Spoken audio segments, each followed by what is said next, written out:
Ternyata kau lebih berpihak kepada Keling. Yang punya cemeti emas cuma dia, Wirabuana. Aku heran, kenapa dia marah kepadaku? Dia menuduh aku berpihak kepada orang Keling. Kurang ajar. Dia sendiri berpihak kepada pengikut Sunan. Dia harus bertanggung jawab atas kematian anak buahku.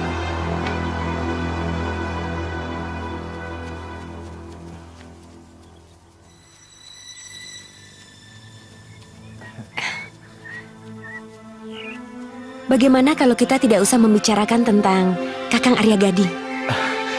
Maaf, mungkin luka hati Nini kembali sakit mendengar nama itu.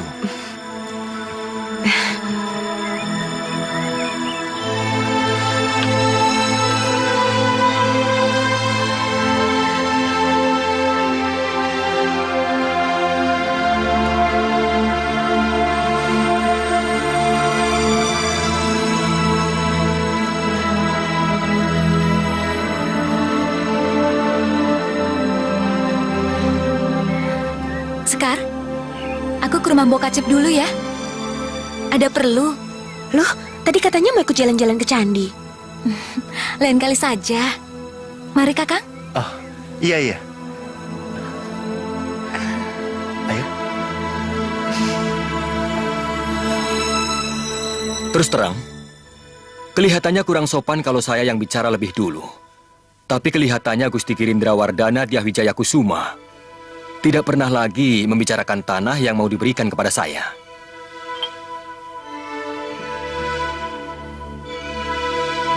Apa tidak lebih baik Gusti menyampaikannya kepada Gusti Wijaya Karana? Beliau tidak mempunyai wewenang apa-apa.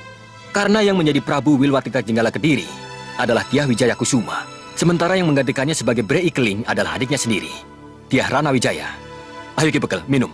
Ini adalah hadiah dari Gusti Prabu Wijaya Kusuma. Dan lagi pula, Gusti Wijaya Kusuma sudah terlalu sepuh untuk bisa membantu urusanku dengan putranya. Beliau sendiri tidak mengetahui tentang janji itu. Pada saat itu, siapa saja yang ada? Saya sudah lupa, karena itu sudah lama sekali. Tapi kalau tidak salah di sana ada Patih Mahawirotama Empu Wahan dan Dangacaraya Madawa. Mungkin lebih baik Gusti bisa minta bantuan kepada beliau-beliau itu. Tapi sebaiknya pada saat waktu yang tepat. Bagaimanapun, Gusti Wijaya Kusuma sudah menjadi Prabu. Sabdanya adalah hukum yang tidak bisa berubah-ubah. Iya, itu bagus. Terima kasih. Inna lillahi wa inna ilaihi raji'un. Kalau saja diadakan bulan lalu, pasti almarhum sendiri yang mentasbihkan. Saya lihat segala sesuatunya sudah siap. Apalagi yang kamu tunggu, Jimbun? Izin Allah, Kanda Sunan. Menunggu jawab sholat istikharah saya. Saya juga belum bisa membayangkan bentuk apa negeri yang akan kita dirikan ini. Apakah kita akan mengikuti keprabuan seperti Majapahit? Tentu saja harus beda. Sebab dasar negeri kita juga berbeda. Baik hukum maupun tata masyarakatnya. Jelasnya bagaimana, Kanda Sunan? Zaman sahabat Nabi, negeri Islam berbentuk kekhalifahan. Satu bentuk pemerintahan yang sangat menghormati pendapat rakyat. Bahkan rakyat yang paling terpencil sekalipun. Pergantian kepemimpinan juga bukan kepada keturunannya, tapi kepada orang yang kecakapan maupun perilakunya disetujui oleh para pemimpin. Sesudah Islam semakin berkembang, maka mulai muncul daulah-daulah. Kesultanan yang dikuasai oleh bani-bani tertentu, ya semacam terahlah kalau di sini, sampai sekarang. Supaya tidak nyeleneh dalam hubungan kita dengan mancanegara, sebaiknya kita mengambil bentuk yang terakhir, kesultanan. Sebagaimana yang sudah ada di Madras, Pasai, ataupun Malaka.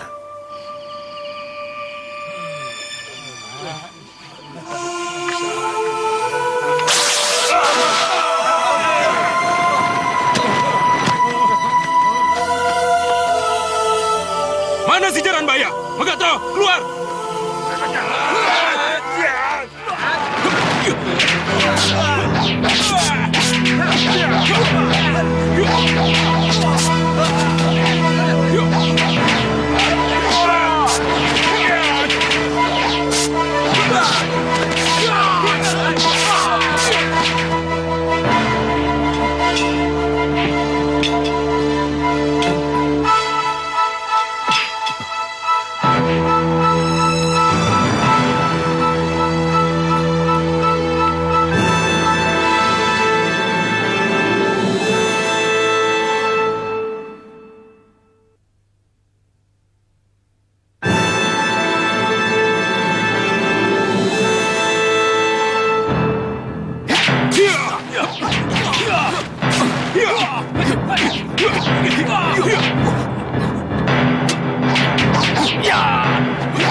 Dia Wirabuana.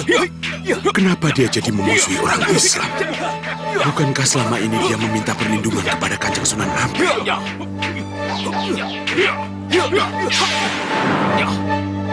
Jaran Bayar, ayo, aku ingin menjajal kesaktianmu setelah namamu menjadi Megatro.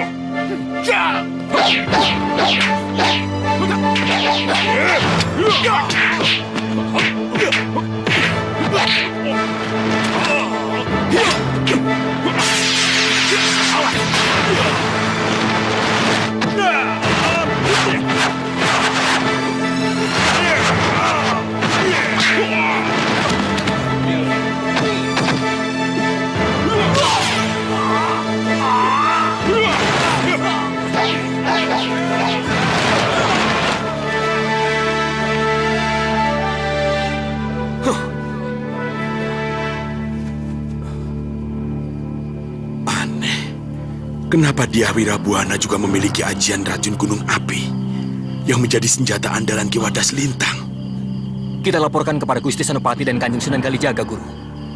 Kanjeng Sunan malam ini sedang ada pembicaraan dengan Gusti Senopati di masjid. Pesan saya, Adi Senopati harus benar-benar menjadi pemimpin. Bukan hanya sekedar penguasa atau pangreh. Apa ada bedanya? Seorang pemimpin selalu mengutamakan kepentingan rakyat banyak dari berbagai kalangan dan golongan.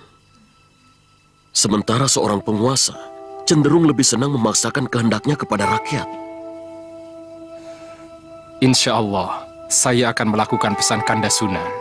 Barangkali kebiasaan rakyat mendewakan rajanya akan sulit hilang begitu saja. Di sini Adi Senopati dan para petinggi yang lain harus menyadarinya sebagai sesuatu hal yang harus berubah.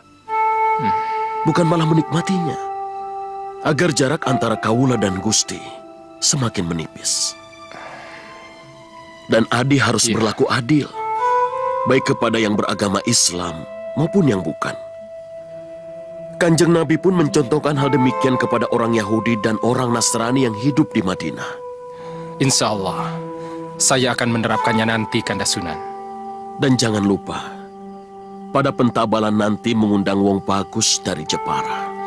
Tentu, Kanda Sunan. Bagaimanapun juga beliau sangat banyak membantu kita dalam pembangunan Kedaton dan juga perdagangan.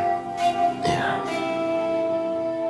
Bismillahirrahmanirrahim.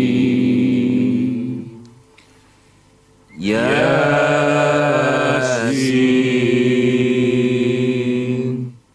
wal Qur'anil Hakim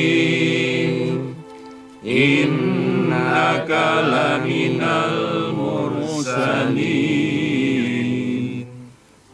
Pimpinan pesantren Ampel Denta harus segera diberitahu. Sangat berbahaya, Kanjeng Sunan. Mereka melindungi musang berbulu ayam. Ya.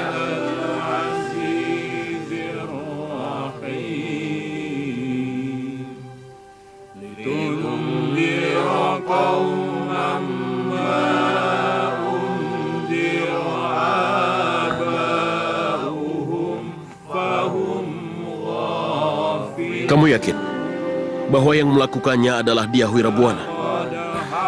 Hanya dialah yang memiliki ajian cemeti emas, Kanjeng Sunan. Lalu bagaimana dengan ceritamu tadi mengenai ajian racun gunung api yang dimiliki Ki Wadas Lintang? Terus terang saya sendiri masih bingung, Kanjeng. Tidak mungkin kalau dia Wirabuana memiliki racun gunung api. Juga sama tidak mungkinnya Ki Wadas Lintang memiliki cemeti emas. Dia Wirabuana dan Ki Wadas Lintang dua-duanya adalah orang yang sangat setia kepada keluarga Prabu Majapahit. Tapi dua-duanya tidak ikut mendampingi keluarga Kedaton di Gunung Penanggungan ataupun menyeberang ke Bali. Saya tidak mengerti, Kanjeng Sunan. Saya khawatir ini usaha adu domba, Kanjeng Sunan. Ada yang menginginkan agar para pengungsi Majapahit yang berada di Ampel Denta bentrok dengan para pengikut Kanjeng Sunan Ampel. Dan juga mengadu domba antar orang Majapahit sendiri, yaitu antara Ki Wadas Lintang dengan Dyah Wirabuana. Kalau menurut Ki Megatruh tadi, sangat aneh. Kalau Dyah Wirabuana yang memiliki cemeti emas, tiba-tiba juga menguasai ilmu racun gunung api yang dimiliki Ki Wadas Lintang. Kalau memang benar, pelakunya pasti orang yang sangat sakti, Kanjeng. Mungkin lebih sakti dari Dyah Wirabuana maupun Ki Wadas Lintang. Mereka pasti orang-orang yang sangat menginginkan hancur leburnya Majapahit. Saya yakin. Pasti orang-orang Keling. Mungkin saja. Mungkin saja orang Keling menginginkan orang-orang yang masih setia kepada Majapahit saling berkelahi sendiri, sehingga semakin hancur. Bisa juga supaya hubungan antara sisa-sisa orang Majapahit dengan orang Islam dan Demak Bintoro pada khususnya menjadi renggang. Dan diharapkan saling menyerang. Lalu, apa yang harus kita lakukan, Kanjeng Sunan? Waspada. Jangan gegabah dalam bertindak. Pelajari dulu masalahnya dengan pikiran jernih. Sebab bukan tidak mungkin. Semua yang terjadi adalah hasil usaha adu domba.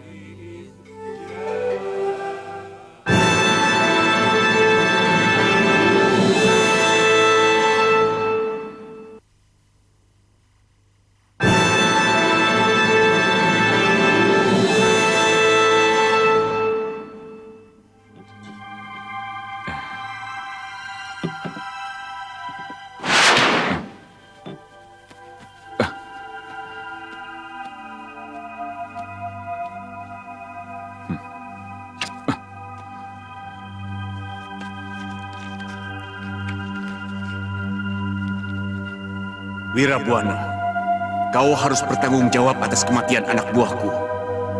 Aku tidak pernah gentar dengan cemeti emasmu. Kenapa, Kanda?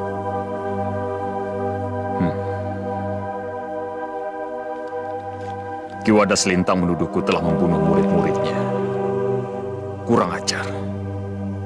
Padahal dia sendiri yang telah membuat onar di Ampel, sehingga rakyat Sunan Ampel mencurigai kita. Aku harus menyelesaikan persoalan ini, Nyi Dewi. Kalau Sunan Ampel meninggal, persoalan seperti ini bisa sangat berbahaya. Apa perlu, Kanda? Biarkan saja. Kanda tidak perlu melakukannya. Dia menantangku, Dinda Dewi. Kalau tidak segera diselesaikan, saya takut persoalan ini bisa merembet kemana-mana. Jadi? Saya mau ke Padepokan Ki Wadas Lintang. Kalau wakil Sunan Ampel menanyakan, katakan saja saya sedang melayani tantangan Ki Wadas Lintang. Apa tidak sebaiknya besok saja, Kanda?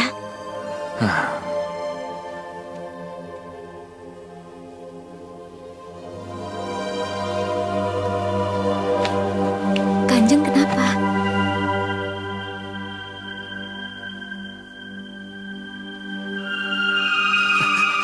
Wirabuana datang! Wirabuana! Wirabuana datang! Wirabuana datang!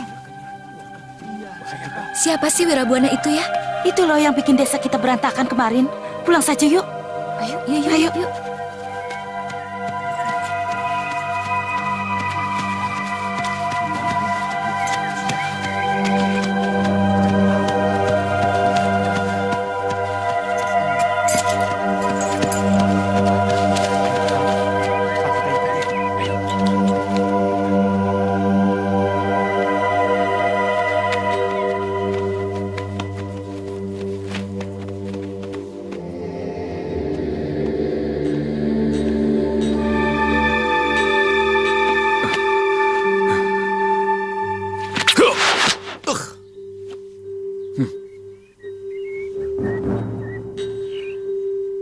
Aku tidak merasa melakukan seperti apa yang kau tuduhkan, Ki Wadas Lintang. Bahkan baru kali ini aku menghirup udara padepokan. Kimpul, maju kamu!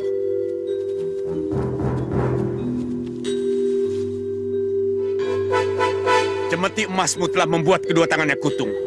Apa kamu masih bisa mungkir? Dan 7 orang anak buahku telah tewas dengan mengenaskan karena lecutan cemetimu. Katakan, apa salah kami?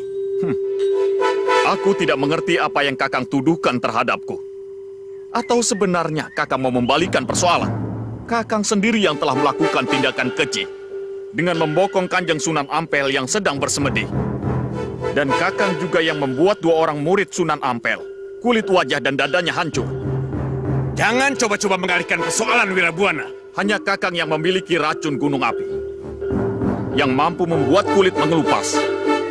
Kakang tahu, akibat kejadian itu, orang-orang Majapahit yang mengungsi di Ampel Denta dikucilkan, bahkan hampir diusir dari sana. Kurang ajar, itu tuduhan yang keji, Wirabuana.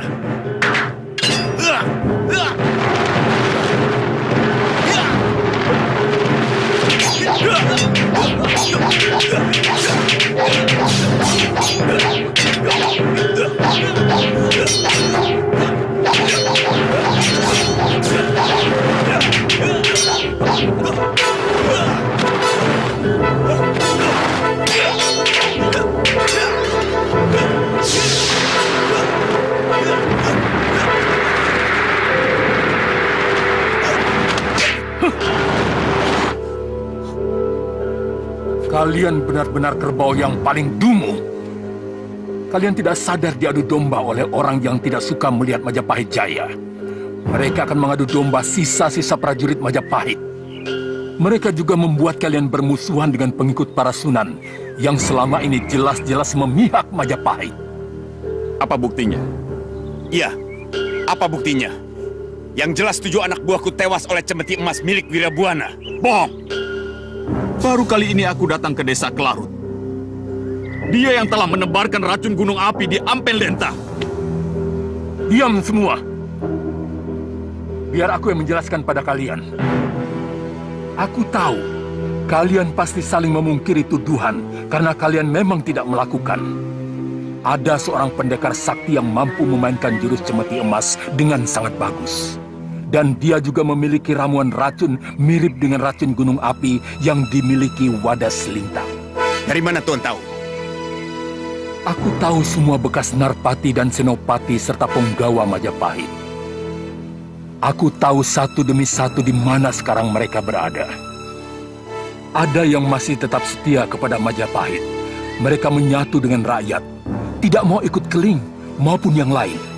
Ada yang berkhianat membuat kerjasama dengan orang-orang Jinggan yang telah menikam kekuatan Majapahit dari dalam. Ada lagi golongan yang tetap mencintai Majapahit, tapi memusuhi orang Majapahit yang mereka anggap telah melenceng karena mau bekerja sama dengan pengikut Sunan ataupun pengikut Senopati Jimbun. Mereka ini cenderung untuk menyerah kepada Keling dan bekerja sama memerangi kekuatan baru di Gelagahwangi. Lalu yang mana sebaiknya kami ikuti? Ikutilah rasa. Ikutilah siapa yang kalian anggap paling benar. Yang jelas, Keling adalah musuh yang telah menghancurkan negeri kita. Pengikut Sunan memang orang lain. Tapi selama ini mereka tidak pernah memusuhi atau melakukan kejahatan kepada Majapahit. Sementara Senopati Jimbun adalah putra Sang Prabu sendiri, sekalipun agamanya lain. Sekali lagi, ikutilah hati nurani supaya hidup kalian akan selamat.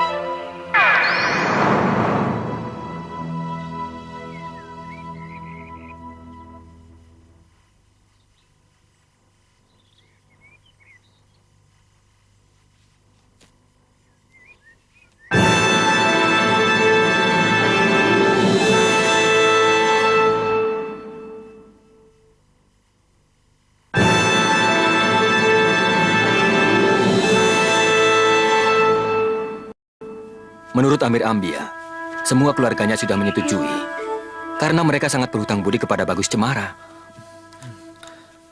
Dia sudah memeluk agama Islam? Sudah. Bahkan Kanjeng Sunan Kalijaga sendiri yang membimbing dia membaca kalimat syahadat. Kakang, maukah Kakang menolong saya untuk menyampaikan kepada Jamila? Saya ingin bicara kepadanya. Tentang apa? Saya ikhlas. Dia menikah dengan Bagus Cemara. Tapi saya harus membersihkan nama saya dari segala tuduhannya, Kakang. Saya akan bicara langsung dengan Siti Jamilah. Bahkan kalau perlu, dengan Bagus Cemara sekalian. Iya. Rahmat mengatakan kakak mau bicara. Kenapa dari tadi cuma diam? Iya. Sulit. Dari mana akan saya mulai? Mungkin saya hanya ingin menjelaskan tentang tuduhan Nini tempo hari kepada saya. Sekar Langit memang pernah menjadi kekasih saya. Tapi ayahnya tidak setuju. Karena ternyata dia bersama orang Keling sedang merencanakan pemberontakan untuk melawan Majapahit. Bahkan saya nyaris terbunuh oleh orang-orang yang sengaja disewaki bekel Jinggan itu. Tapi benar kan? Kakang pernah menodai perempuan itu? Jamilah, saya bukan lelaki pengobrol nafsu. Bagi saya kekasih sama mulianya dengan ibu sendiri. Yang harus saya hormati dan saya junjung tinggi kesuciannya. Itu semua fitnah. Saya ikhlas. Nini menikah dengan Bagus Cemara. Mungkin memang kita belum berjodoh. Tapi saya ingin kesan yang ada dalam pikiran Nini tentang saya tetap baik. Saya terpaksa menyetujui rencana pernikahan saya dengan Kakang Bagus. Karena dia telah menolong saya dari aib yang sangat memalukan.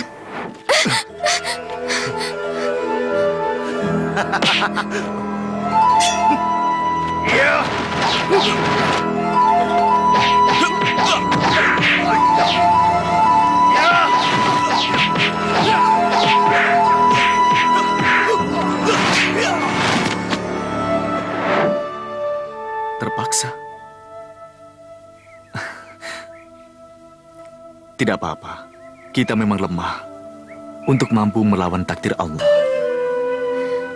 Mungkin saya akan meninggalkan Gelagahwangi. Kalau kepergian Kakang karena pernikahan saya dengan Kakang Bagus, saya tidak bisa terima itu. Saya akan selalu merasa berdosa kepada Kakang. Saya tidak mau menjadi penyebab pengabdian Kakang di Bintoro menjadi sia-sia. Saya ingin Kakang sebagai pendekar tetap tabah.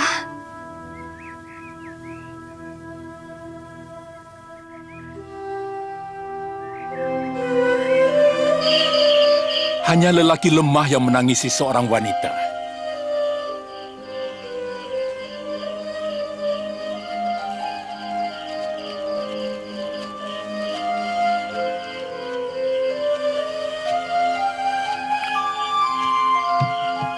Siapapun berhak menangisi siapa saja yang dia suka. Kalau hatinya sedang berduka. Sudah lama kamu tidak berlatih kanuragan, Gading. Mulai besok, kamu harus latihan. Kurang baik kamu ikuti perasaan gundah yang ada di hatimu. Saya yakin, guru ada keperluan lain datang kemari. Ya, saya ingin menyaksikan pentabalan seorang raja baru di sebuah negara baru. Dan tugasmu, menjaga upacara itu, selamat dari segala mara bahaya. A'udzu billahi minasyaitonir rajim. A'udzu billahi minasyaitonir rajim. Bismillahi tawakkalna 'alallah. Bismillahi tawakkalna 'alallah. La haula wala quwwata illa billah. La haula wala quwwata illa billah. Asyhadu an la ilaha illallah. Asyhadu an la ilaha illallah. Wa asyhadu anna Muhammadar Rasulullah. Wa asyhadu anna Muhammadar Rasulullah. Wallahi demi Allah. Wallahi demi Allah. Dengan ini saya menyatakan baiat saya ini kepada Allah.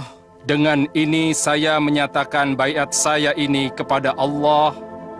Di hadapan dan dipersaksikan oleh para waliullah setanah Jawa. Di hadapan dan dipersaksikan oleh para waliullah setanah Jawa. untuk memikul amanat menjadi pemimpin umat yang adil, jujur, serta mengabdikan seluruh hidup saya untuk Allah, agama Islam, umat Islam, serta rakyat negeri ini. Semoga Allah menimpakan azab kepada saya apabila saya berlaku zalim. Amin. Alhamdulillahirabbil alamin.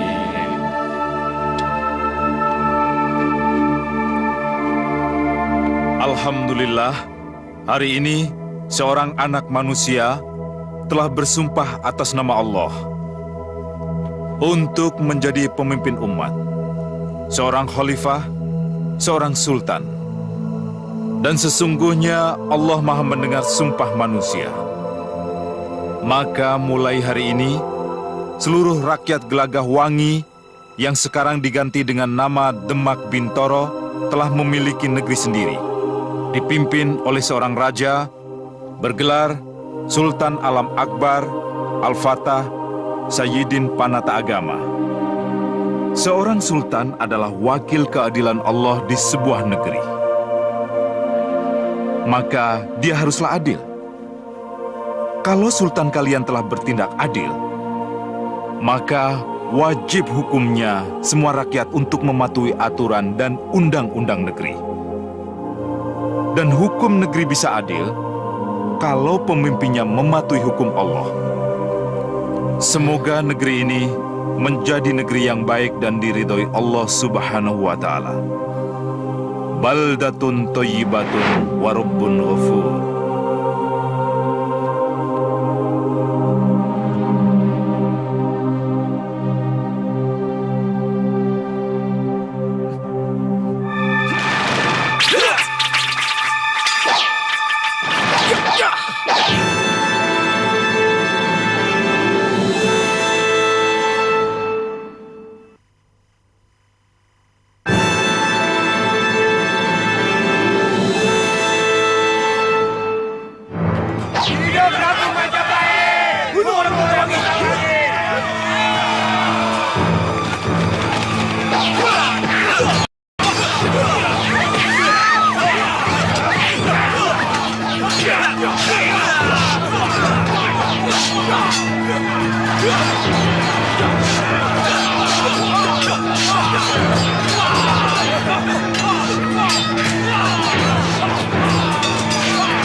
Mereka telah berani mendirikan sebuah negara, Gusti. Artinya, mereka sudah punya rasa percaya diri yang kuat. Saya takut ini bisa mengganggu kekuasaan kita. Apa kekuatan mereka sudah cukup menggetarkan perasaanmu, Patihwahan? Maaf, Pangeran. Yang saya bicarakan adalah masa depan, bukan hari ini. Mungkin sekarang mereka bukan apa-apa, tapi bukan tidak mungkin suatu saat akan menjadi kekuatan raksasa yang mampu menggoyahkan negeri kita, bahkan menguasai seluruh tanah Jawa. Paman bercanda. Paman pasti bercanda. Paman, negeri besar seperti Majapahit saja bisa kita taklukkan, Paman. Apalah artinya kumpulan pedagang dan penyebar agama itu bagi kita? Pangeran, sebaiknya kita jangan meremehkan masyarakat pedagang. Karena kekuatan perdagangan pun mampu menghancurkan sebuah negeri yang paling kuat bala tentaranya sekalipun. Perdagangan membuat mereka mampu menghimpun emas. Dengan emas yang mereka kuasai, mereka akan mampu membeli kekayaan alam dan bahkan pengaruh. Kalau mereka sudah menguasai pengaruh, artinya mereka sudah mampu menguasai sebuah negeri. Pendapatmu mungkin benar, Paman. Tapi saya kira tidak secepat apa yang Paman bayangkan. Yang perlu kita jaga adalah kesetiaan Tuban, Pengging, dan juga Semarang. Daerah itu agak mencemaskan karena kedekatan letaknya dengan Gelagahwangi. Maaf, Gusti. Yang harus Gusti Prabu ketahui, Adipati ketiga daerah itu sudah memeluk Islam, juga Lasem, apalagi Gersik. Bahkan penguasanya seorang raja pendeta yang bernama Sunan Giri, yang tidak lain adalah mertua dari Raja Bintoro itu. Apa tidak sebaiknya kita hancurkan kekuatan itu sekarang, sebelum tumbuh menjadi lebih besar, Gusti? Kita tidak bisa menyerang sebuah negeri tanpa sebab, Paman. Yang harus kalian ketahui, bahwa sebenarnya ajaran agama baru itu telah merebak ke seluruh penjuru bumi. Dari Persia sampai Campak dan sebagian Cina. Bahkan negeri Samudra di Suwarna Bumi, ketika ditaklukkan oleh Mahapati Gajah Mada, sudah lama sekali beragama Islam.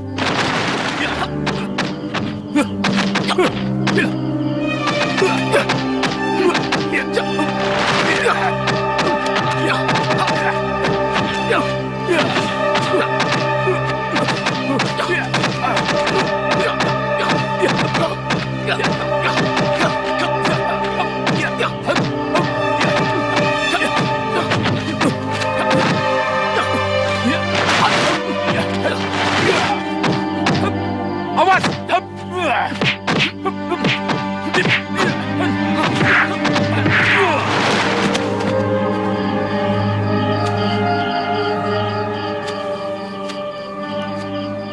Gading, kamu seperti tidak punya semangat. Ada apa lagi sebenarnya?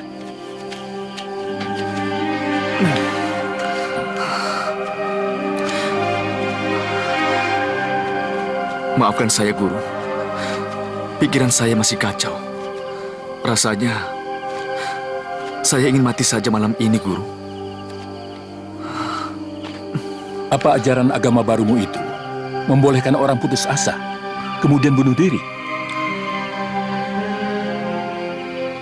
Salah satu dosa yang tidak diampuni oleh Allah adalah bunuh diri. Nah, kenapa tadi kamu bicara seperti itu? Saya tidak sanggup menghadapi kenyataan Siti Jamilah akan menjadi istri orang, Guru.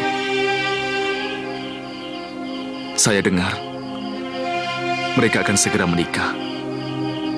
Sebaiknya saya harus meninggalkan negeri ini, Guru. Kamu pernah bilang bahwa kamu telah merelakan Jamilah dipersunting pemuda lain yang telah menolongnya itu. Mulut saya bisa mengatakan begitu. Tapi ternyata hati saya tidak bisa, Guru. Dada saya seperti tertekan oleh beban yang sangat berat. Sebaiknya saya pergi sejauh-jauhnya, Guru.